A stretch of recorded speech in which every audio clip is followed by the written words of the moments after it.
At exactly 7:42 a.m. on a Saturday, the roar of a tiny golf cart engine shattered the early morning peace.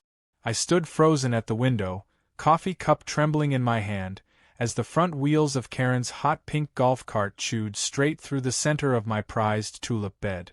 It was like watching a lawnmower plow through the Mona Lisa.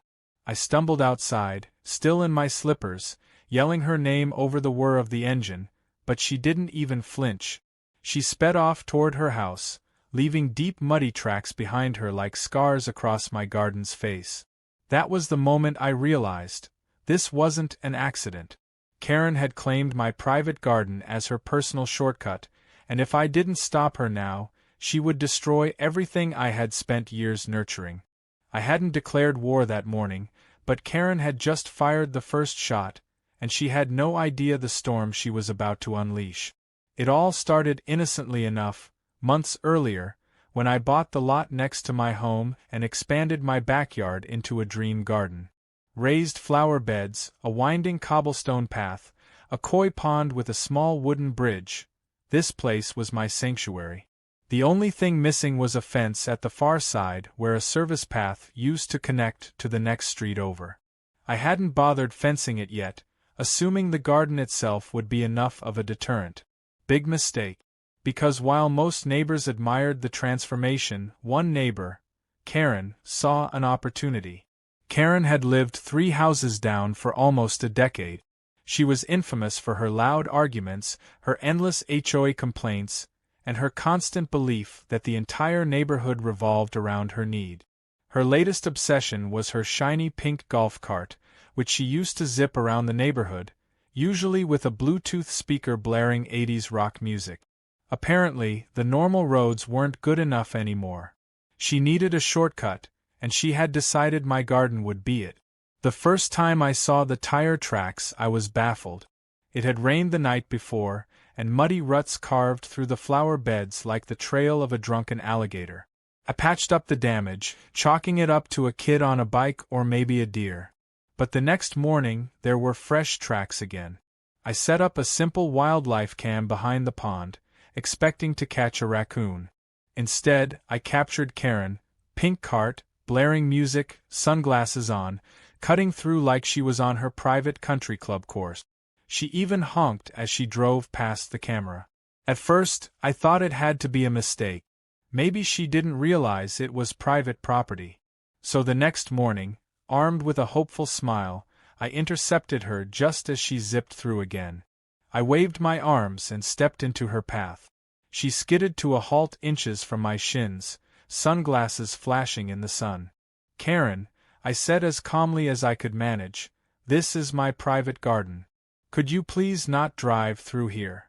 She pushed her glasses up her nose and laughed like I had just asked her to stop breathing. "Oh, it's just a little shortcut," she said, waving dismissively. "No big deal. It's not like I'm hurting anything." I gestured at the deep tire tracks slicing through my marigolds. "You are actually," I said. She rolled her eyes. "Look, there's an easement here. It's public access." I blinked. "There's no easement. I own this lot. It's in my deed." Karen crossed her arms. "Well, I've been using it for weeks, and nobody complained before." I stared at her, stunned by the sheer absurdity of her argument. By her logic, if she stole a car and nobody reported it immediately, it would legally be hers. "Please don't drive through here again," I said, choosing my words carefully. She gunned the engine just enough to splatter my shoes with mud before driving off, shouting over her shoulder, "Good luck stopping me." That night, as I stood surveying the wreckage of my flower beds, I knew being polite wasn't going to cut it. I had tried kindness. Now it was time for action. I spent the next day at the hardware store, picking out supplies.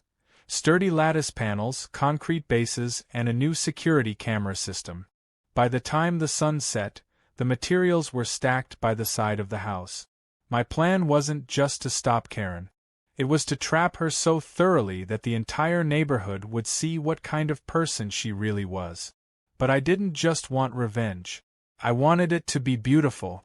I designed a trellis-style gate to blend perfectly into the garden, covered with climbing roses.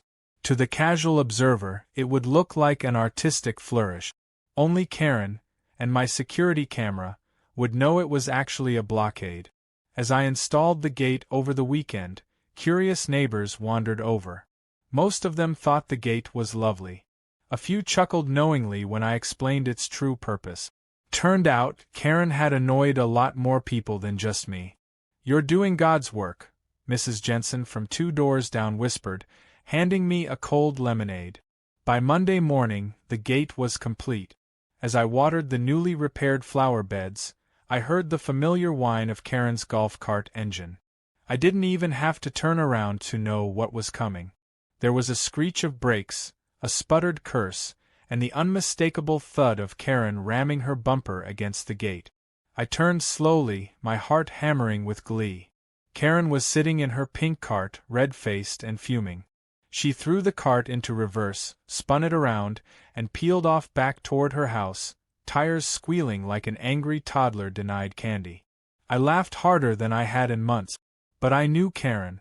I knew that for someone like her, losing a shortcut wasn't just an inconvenience, it was an insult. And she wasn't going to take it lying down. She was going to fight back. And I was ready for her. The next morning, I woke up earlier than usual, half expecting something to happen. Karen wasn't the kind of person who took a hint and moved on. No, she was the kind of person who turned every minor inconvenience into a personal crusade. As I sipped my coffee and peeked out the window, I didn't have to wait long. Right on schedule, the pink golf cart rolled up to the new gate. Karen sat behind the wheel, arms crossed, wearing a wide-brimmed sun hat and sunglasses like she was some outlaw scoping out a bank. She glared at the gate as if sheer anger would make it evaporate. I watched, curious if she would turn around. But instead, she did something better. She got out of the cart, stomped over to the gate, and began shaking it violently with both hands. The roses trembled, but the structure held firm. I couldn't help but smirk. She had no idea how much concrete I had poured into those base posts. This wasn't some flimsy little garden decoration. This was a wall with flowers. Karen marched back to her golf cart and fished around in the back seat. I could see the wheels turning in her head even from across the yard. She wasn't going to give up. She was going to escalate. She produced a rolled-up piece of paper and a thick black marker, scribbled furiously for a few moments, and then stomped back over to the gate. With a giant strip of duct tape, she slapped a handwritten sign onto the trellis that read, "Private Property Violation. Remove illegal gate immediately. Concerned citizen." I nearly choked on my coffee laughing. Karen had officially declared war. Not only was she completely wrong, but she thought a passive-aggressive note could somehow override property law. Later that day, I removed her sign and saved it in a folder labeled Evidence on my phone. I had a feeling I was going to need a complete file soon. Sure enough, by that evening, my neighbor Dave came over holding one of Karen's flyers. She had printed up a batch of them and was handing them out door to door, claiming I had blocked a historic community path and was endangering local transportation. Dave laughed so hard as he read it aloud that he had to sit down on my porch. The part where she described her golf cart as an essential vehicle for the elderly and infirm was especially rich, considering she was constantly bragging about her step count challenges and her morning yoga routine. Rather than confronting her again directly, I decided to take a smarter approach. I printed out copies of my property plat, complete with city signatures and boundaries clearly showing that my garden was private land with no easements. I kept a copy with me whenever I walked around the neighborhood, just in case anyone asked. But surprisingly, almost nobody did. Most of the neighbors already knew Karen's reputation for nonsense and were more entertained than concerned. For a few days, it seemed like Karen might finally get bored and move on. But that was too optimistic. One morning as I was weeding along the front border, I noticed Karen's golf cart driving suspiciously slow past my house. She wasn't alone. Sitting next to her was a man wearing a polo shirt with a clipboard in hand. They circled my property like vultures eyeing a wounded animal. I went back inside and turned up the volume on my security monitor. I had installed discrete cameras all around the garden when I put up the gate, and now they paid off beautifully. Sure enough, later that afternoon, Karen approached my door with the clipboard man in tow. I answered calmly, smiling. Karen immediately launched into her performance, waving a printed piece of paper that looked suspiciously like a fake document. "This is an official notice," she declared. "You are in violation of community right-of-way ordinances. You are hereby ordered to remove all obstructions immediately." I looked at her companion, who shifted awkwardly and offered no credentials, no ID, nothing. It was obvious he was either a friend, a hired stooge, or someone Karen had tricked into thinking he had actual authority. I didn't even take the paper from her hand. Instead, I reached over to the side table and grabbed my neatly printed property plat. "Here's my deed," I said sweetly, unfolding it right in front of them. "You'll see there's no right-of-way here. Never has been. Never will be." Karen's face twitched. The clipboard man peered at the document, frowned, and muttered, Yeah, this looks pretty official." He backed away almost immediately, mumbling something about needing to check with the city, and practically ran back to Karen's golf cart. Karen stayed for a moment longer, sputtering and fuming like a pot ready to boil over, then finally turned and stomped away. I could have ended it there, but it didn't sit right with me to just leave things alone. Karen had spread lies to the neighbors, harassed me on my own property, and now attempted to forge official documents. It was time to go from defense to offense. That night, I sent a polite but firm email to the HOA board, complete with video footage of Karen's sign posting, gate shaking, and attempted fake inspection. I attached my property plat and politely asked for the HOA's guidance on the matter, knowing full well they would have no choice but to get involved. Sure enough, 2 days later, the HOA president sent out an official email to all residents. It explained, in very clear terms, that there was no public easement through my garden, that my property boundaries were correctly filed, and that any attempts to trespass or interfere with my property would be subject to fines and legal action. They even thanked me for handling the situation with patience and grace, which I thought was a nice little cherry on top. The best part was watching Karen's reaction. She held a meeting at her house, inviting anyone who would listen, trying to rally support for her community cause. Only 3 people showed up: her cousin, her hairdresser, and one guy who thought they were selling barbecue plates. By the end of the week, Karen's crusade had crumbled into dust. But Karen wasn't the type to lick her wounds quietly. No, she was plotting something even bigger, something far more reckless and outrageous than anyone could predict.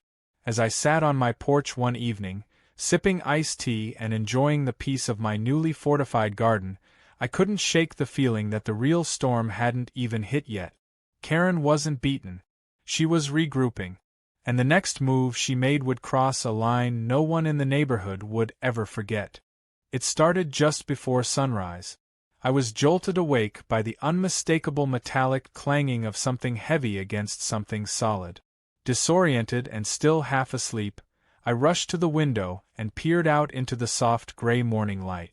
There, like a scene ripped straight out of a cartoon, stood Karen and her sidekick from the clipboard incident. Karen, dressed in neon green leggings and a hoodie that screamed suburban warrior, was wielding an enormous pair of bolt cutters. Her friend stood nervously beside her, glancing up and down the street like a lookout who knew things were about to go very badly. Karen didn't even hesitate. She clamped the bolt cutters around the heavy lock on my trellis gate and started squeezing with all her might. The lock bent slightly but refused to snap, clearly stronger than she anticipated. She gritted her teeth, reset her grip, and tried again. This time, the bolt cutter blades chipped a little. She let out an ugly grunt of frustration. For a moment I just stood there, stunned. It wasn't just the boldness of it all, it was the sheer stupidity. My cameras were rolling, my neighbors' windows were lighting up as curious eyes peeked out, and Karen acted like she was invisible. I grabbed my phone and dialed the non-emergency police line, keeping my voice calm and steady. I knew better than to go out there and confront her myself. Karen seemed the type to turn any interaction into an accusation. I also pressed the app that linked to my security system, making sure all angles were recording in high definition. If Karen wanted to break the law in front of an audience, I was going to make sure the world had front row seat. Karen's third attempt finally snapped the lock. It broke with a loud crack that echoed down the street. She let out a triumphant cackle and swung the trellis gate open dramatically, as if she had just breached the walls of an enemy castle. She threw the bolt cutters onto the ground and hopped into her golf cart with a self-satisfied flourish. Her friend clumsily scrambled into the passenger seat. They revved the engine and started to roll forward, aiming right for the narrow pathway through my garden once again. But she didn't get far. Half a second after her wheels crossed the threshold, the hidden tire spikes I had installed popped up from under the freshly laid mulch, puncturing all 4 tires with a series of quick, brutal hisses. The golf cart wobbled, slowed, and then stopped altogether.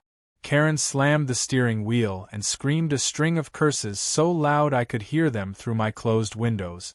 Her friend jumped out immediately, staring at the flat tires with wide, horrified eyes. Karen stomped around the garden, shrieking at the universe, kicking at the flowers, and demanding to know who had booby-trapped her path. I calmly walked outside, phone in hand, and stood on my porch, not saying a word. I simply raised the phone, tilted it slightly to make sure she saw it, and gave her a small, polite wave. Karen looked ready to combust. She stormed toward me, fists clenched, but she barely made it halfway before the familiar sound of sirens filled the morning air. 2 squad cars rolled onto the street, lights flashing, and officers quickly got out, surveying the bizarre scene. A destroyed gate, a wrecked golf cart with shredded tires, and Karen in full meltdown mode in the middle of a ruined flower bed. One officer approached me while the other intercepted Karen. I explained everything calmly, handing over my printed property documents, security footage links, and even the broken lock from the gate.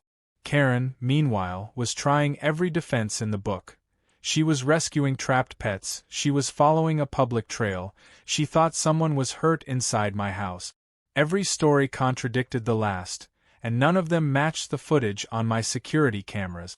Her friend abandoned her almost immediately, giving a full statement to the police that pinned everything squarely on Karen's shoulders.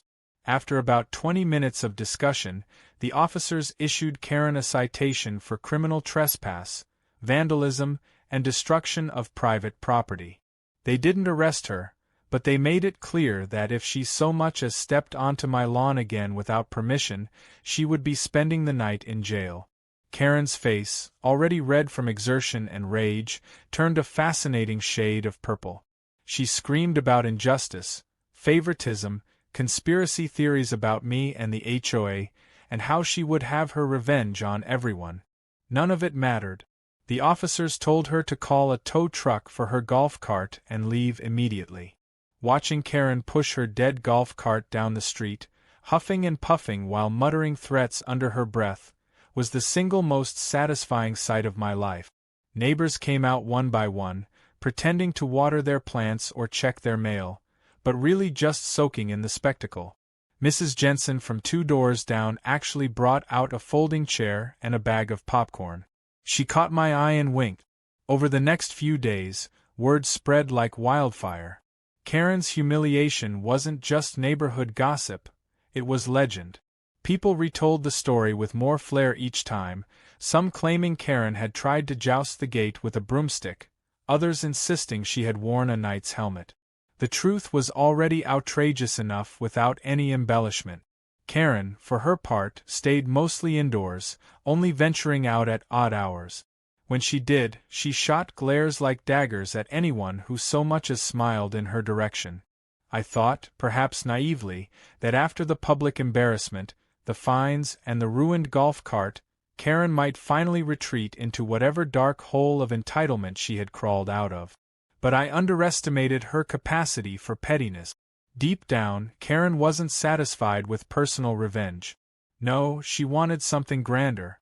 She wanted to make me pay in a way that would be visible to everyone, a way that would leave a scar bigger than anything she had suffered.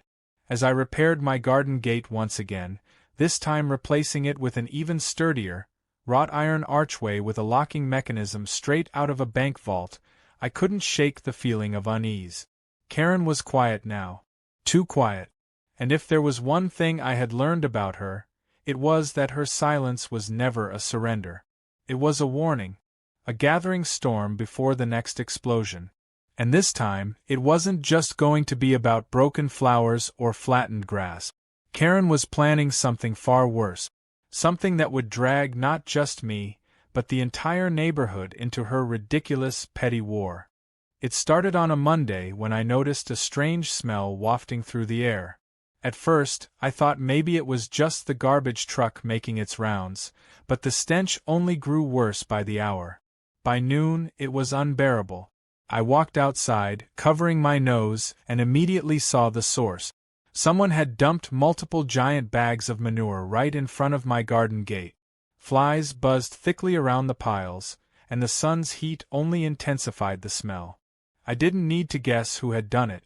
Tucked into one of the bags, written in angry, looping handwriting on bright pink paper, was a note that read, "You brought this on yourself."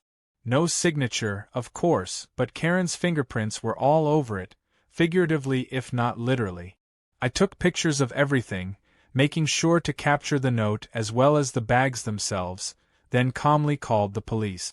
When the officers arrived, they didn't even look surprised. It was becoming routine at this point.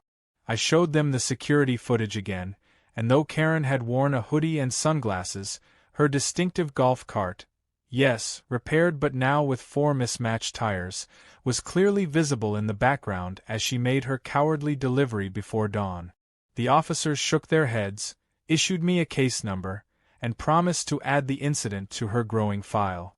They also encouraged me to escalate the matter through civil court if I wanted, hinting that Karen's behavior had crossed into harassment territory now. I thought that would be the end of it. After all, how many public humiliations could one person survive before they realized they were only hurting themselves? But Karen wasn't done. That very evening, she took things even further. Just as the sun was setting, casting golden light across the garden, I spotted Karen and a few of her cronies sneaking around the front sidewalk. They were hammering cheap homemade signs into the ground. Each sign had some insane accusation scrawled across it: dangerous property owner, gate installed illegally, and my personal favorite, golf cart hater. She had turned her petty grudge into a full-blown public relations campaign. Neighbors started coming out of their houses, drawn by the noise. I stood on my porch, arms crossed, watching the circus unfold. Some people laughed openly. Others just shook their heads and went back inside. But a few newer residents, who didn't know Karen's history, looked genuinely confused. That's when I knew it was time to bring out the heavy artillery. I grabbed a folder from inside my house, marched right up to the sidewalk, and handed out copies of my property deed, complete with clear maps and city approvals, to anyone who wanted one. I explained, calmly and factually, that Karen had been trespassing and vandalizing my property for weeks. I pointed out the multiple police reports, the HOA rulings, and the footage that clearly showed her wrongdoing. Word spread fast. Within 24 hours, almost everyone in the neighborhood knew exactly what had happened. Mrs. Jensen from 2 doors down started a group chat titled, "Neighborhood Watch Against Karen." People posted memes, jokes, and screenshots from my security footage. Someone even photoshopped Karen's head onto a cartoon villain twirling a mustache. It would have been hilarious if it weren't so exhausting dealing with the actual real-life Karen every day. The final blow, though, didn't come from me. It came from the HOA. After receiving complaints from a dozen different homeowners about the signs, the manure dump, and Karen's general harassment, the board called a special emergency meeting. I attended, of course, but I didn't even need to say much. Neighbor after neighbor stood up, telling stories about how Karen had harassed them over petty grievances. One woman shared how Karen accused her of unauthorized flower choices in her front yard. Another guy revealed Karen had reported him to the city for excessive patio furniture. The examples kept coming, painting a picture of a woman completely drunk on imagined authority. When it was finally Karen's turn to speak, she stood up trembling with rage and delivered a rambling, incoherent tirade about community traditions and the war on golf carts. She tried to claim she was being persecuted for her lifestyle choices. She accused me of having a secret vendetta against her, probably fueled by jealousy, she said, because my garden wasn't as naturally beautiful as hers. The room practically vibrated with the collective effort to suppress laughter. The HOA president waited patiently for her to finish, then calmly announced the board's decision. Karen was fined the maximum amount allowed under the HOA's bylaws for harassment, vandalism, and creating a public nuisance. She was put on probation, meaning any further violations would trigger additional penalties, up to and including forced removal from the HOA. The president then turned and addressed the room, making it clear that the board stood firmly against any future attempts to trespass on private property. There was actual applause when he finished. Karen, red-faced and furious, stormed out of the meeting. She bumped into a chair on her way out and cursed loudly, making several people chuckle under their breath. That was the last time she would try anything so publicly outrageous. But deep down, I knew she wasn't giving up completely. People like Karen didn't just surrender. They retreated, licked their wounds, and plotted. I just didn't realize how quickly she would move on to the next phase. The next morning, a for sale sign appeared in Karen's front yard. Not a subtle one either, one of those huge, garish ones with bright flashing arrows pointing to the house. Word on the street was that Karen had decided to find a community that appreciated her spirit. No one believed that for a second.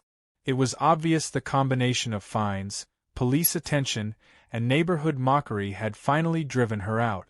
The fact that her golf cart was still parked lopsided on her driveway, looking sad and deflated, was the final perfect image. I spent that afternoon restoring my garden again, pulling out the last of the damaged flowers and replacing them with fresh blooms. For the first time in months, I worked in peace, no buzzing golf cart engines, no screaming accusations, just the gentle hum of bees and the warm sun on my back. As I planted a new row of sunflowers along the gate, I realized something important. Karen might have thought she was fighting for convenience or pride, but she had never stood a chance. She wasn't fighting against me. She was fighting against an entire neighborhood that had finally, joyfully, had enough of her nonsense. As the sun dipped below the horizon, casting a golden glow over the garden, I stood back and admired the view. My gate stood strong. My flowers were thriving, and the peace I had fought so hard for had finally returned, sweeter and more satisfying than I could have ever imagined. I didn't know who would buy Karen's house next, but one thing was certain. Whoever they were, they would have a front-row seat to the most beautiful, hard-earned garden in the whole neighborhood. The moving trucks arrived 2 weeks later, rumbling down the quiet street like a parade of deliverance. Karen, red-faced and barking orders at the movers, stood on her lawn waving her arms frantically as if she could somehow control the inevitable. I stayed on my porch, casually sipping lemonade, savoring every glorious second. One by one, the movers hauled out boxes, an old treadmill, mismatched furniture, and, of course, the battered pink golf cart with its sad, flat tires. The sight of it being loaded onto a trailer was almost poetic. It was as if the universe itself had decided to cart away all the chaos and bad energy she had brought into our lives. Neighbors wandered outside pretending to water their lawns or check their mail, but everyone had the same look on their face, a mixture of amusement and pure, unfiltered relief. Even the birds seemed to sing a little louder that day. Karen didn't leave quietly. No, that would have been too simple. She staged one final performance, standing on her porch and delivering a shrill, self-righteous farewell speech to anyone within earshot. She proclaimed that she was moving to a better, more respectful community, where people would appreciate her leadership and vision. She warned everyone that they would miss her guidance, and that the HOA would crumble without her. Several people turned their backs and walked away before she even finished. Others, like Mrs. Jensen, smiled and waved in a mockingly sweet gesture that made Karen's eye twitch with rage. When the final box was packed and Karen's minivan rolled out of the driveway for the last time, a spontaneous cheer broke out on the street. Someone even popped a bottle of champagne. It felt like New Year's Eve, Christmas morning, and winning the lottery all rolled into one. With Karen gone, life on the street shifted almost overnight. It was as if a heavy, invisible weight had been lifted. People who had once kept to themselves now lingered longer during walks, chatting and laughing. Barbecue invitations were extended. A community garden project that Karen had blocked for years finally moved forward. It was amazing how much one person's negativity had stifled the entire neighborhood, and how quickly hope and friendliness returned once she was out of the picture. As for me, I poured my energy into expanding my garden, determined to erase every last scar Karen had left behind. I replaced the damaged flower beds, planted new fruit trees along the perimeter, and added a small fountain near the gate, its gentle splashing a soothing soundtrack to my work. One afternoon, as I was arranging pots of lavender near the front walkway, a young couple approached. They introduced themselves as Mike and Claire, and to my surprise, they were the new owners of Karen's former house.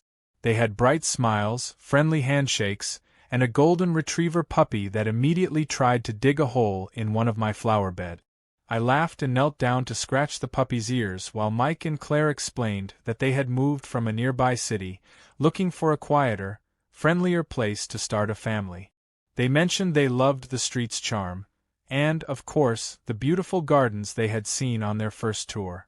I welcomed them warmly, offering fresh tomatoes from my vegetable patch as a housewarming gift. As we chatted, it became clear that Mike and Claire were everything Karen wasn't: respectful, kind, and genuinely excited to be part of the community. They even volunteered to help with the new neighborhood garden project, asking if they could learn a little about planting and landscaping. It was almost too good to be true. After months of chaos, the universe had sent neighbors who actually cared.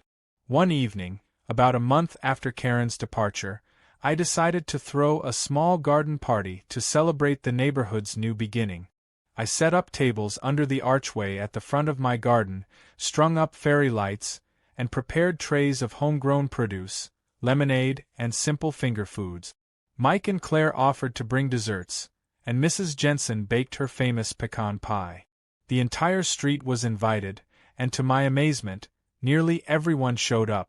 Families with kids, retirees with lawn chairs, even some of the newer residents who had moved in during the chaos but hadn't been brave enough to mingle before. The air was filled with laughter, music, and the sweet scent of blooming jasmine. As the sun set and the fairy lights twinkled to life, I stood at the edge of my garden, looking out over the gathering. Kids chased each other down the cobblestone paths, neighbors swapped stories over plates of pie, and Mike was teaching some of the younger kids how to gently water the delicate flowers without trampling them. Claire had a circle of women around her, already chatting about ideas for a fall harvest festival.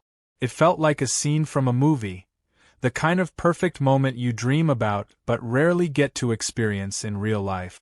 Toward the end of the evening, as the party wound down and people began gathering their chairs and leftovers, someone handed me a small wooden plaque. It was handmade, the letters carved carefully and painted in bright colors. It read, "Private Paradise, no golf carts allowed." I laughed so hard I had to sit down. It was perfect. A joke, a memory, and a declaration all in one. We all agreed it would hang right over the gate where Karen had once rammed her golf cart so defiantly. Mike climbed a stepladder and mounted the plaque that very night, the crowd cheering as he stepped down and raised his hands like a victorious athlete. As the last guests drifted home under the starlit sky, I lingered in the garden for a while longer, feeling the cool night breeze against my skin and listening to the gentle bubbling of the fountain. For the first time in what felt like forever, the peace wasn't just something I was defending, it was something I was living in, fully and joyfully.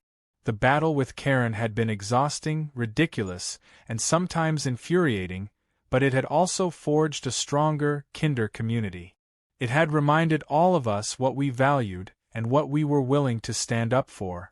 Karen's name eventually faded from conversation, becoming more myth than memory, a cautionary tale of what happens when entitlement meets a neighborhood that refuses to be bullied. Her old house, under Mike and Claire's loving care, blossomed with flowers and life, just like the rest of the street. And my garden, once scarred by petty battles, became more beautiful than ever, a living symbol of patience, persistence, and the quiet but unstoppable power of community. As I turned off the garden lights and headed inside, I couldn't help but smile. Some battles are ugly and loud, but some are won simply by planting your roots deep, standing your ground, and letting the sunlight do the rest.